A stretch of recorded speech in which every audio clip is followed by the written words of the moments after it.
It started like any other Friday night. Emily said she was going out with the girls after work, dinner, a few drinks, nothing unusual.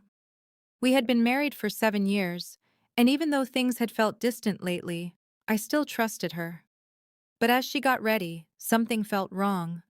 She wore the red dress I hadn't seen since our anniversary, sprayed on the perfume she usually saved for special nights, and kept checking her phone, smiling at messages she didn't show me. When I asked who was texting, she said, "Don't start, Mark. It's just Lisa." I didn't push. I'd learned not to, until that night changed everything.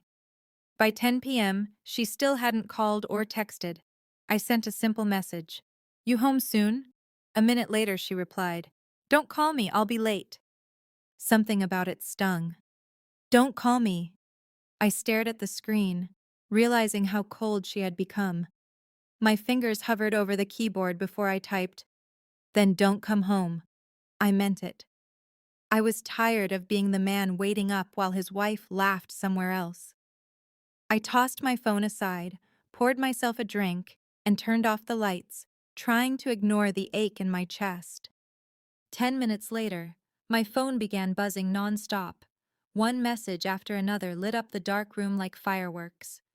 At first, I ignored it, assuming it was Emily reacting angrily. But then the notifications came from an unknown number, and the first message made my blood turn cold. "You deserve to know what she's doing right now." Attached was a photo of Emily, my wife, in that same red dress, sitting at a bar and leaning close to a man whose hand rested on her thigh. My heart pounded as I opened the next message. A short video.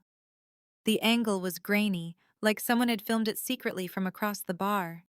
Emily was laughing, her hand brushing against the man's shoulder. Then she leaned in and kissed him. I couldn't breathe.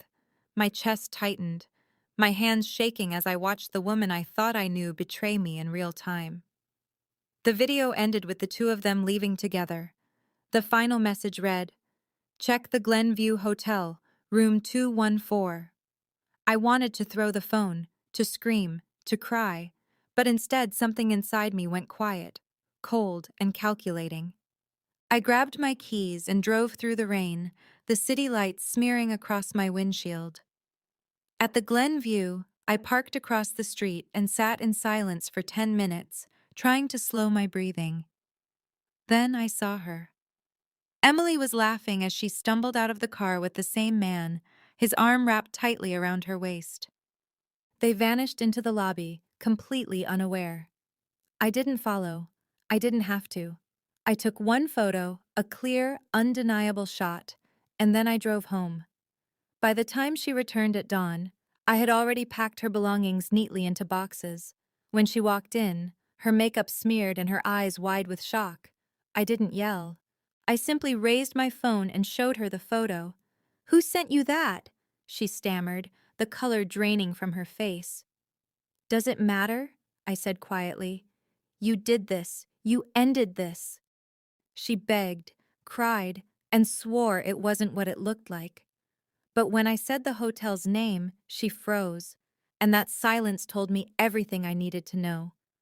I walked to the door, opened it, and said, "You told me not to call you, so don't come home either." She hesitated, tears streaming down her face, but I didn't move. She left without another word. Days later, I learned the mysterious messages had come from the man's girlfriend. She discovered their affair and chose to expose both of them. She reached out again, apologizing for pulling me into it. But I thanked her because sometimes the truth has to come from someone else's heartbreak. Months passed. I sold the house, moved across town, and started rebuilding my life. One morning, I received a message from Emily. "I miss you. Can we talk?" I stared at the screen for a long time before replying, "You told me not to call. I'm just respecting your wishes." Now, every time my phone buzzes late at night, I don't feel that sting anymore. I just smile because the silence that once hurt me has finally turned into peace. And sometimes peace is the best revenge of all.